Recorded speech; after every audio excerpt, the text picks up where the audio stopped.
c'est donc la 17e journée qui se tient depuis 2004, puisque tous les ans, le parc naturel régional et son partenaire, qui est l'établissement public du Marais Poitevin, organisent une journée où on fait le point sur la biodiversité dans le Marais Poitevin.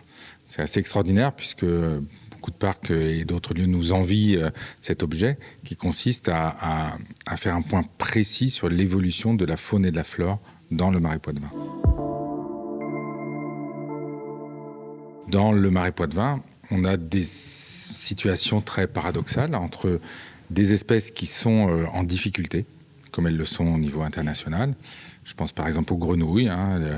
Les problèmes d'assec et autres ont fait en sorte que les amphibiens sont parfois dans une situation difficile.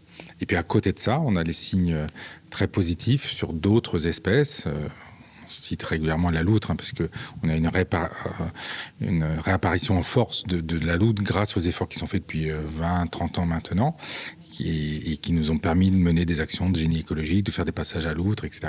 Bref, et puis l'amélioration des milieux. Voilà. On a aussi des phénomènes de sédentarisation. On avait la cigogne qui passait chez nous, mais maintenant qui y est en fixe sur l'année. Dans les facteurs, il y en a plein. C'est l'état des milieux, c'est l'évolution climatique qui fait que certaines espèces résistent moins ou migrent vers d'autres situations. C'est aussi le cas pour l'arrivée de nouvelles espèces qui profitent du climat propre au Marais Poitevin et de sa zone humide pour se sédentariser.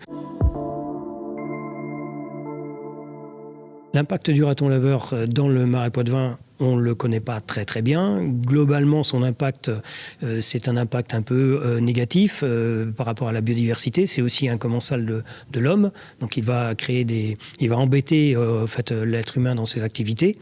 C'est une espèce classée espèce exotique envahissante au titre du règlement de l'Europe. Et il est ésote de catégorie 1 en France. Donc c'est une espèce qui est soumise à destruction systématique quand elle est observée. On a une détection de 13 données en 2024. On a à peu près autant de données en 2025 sur d'autres secteurs, d'ailleurs, pas tout à fait les mêmes. Donc on peut se dire que vraiment l'espèce est en train de conquérir le Marais Poitevin.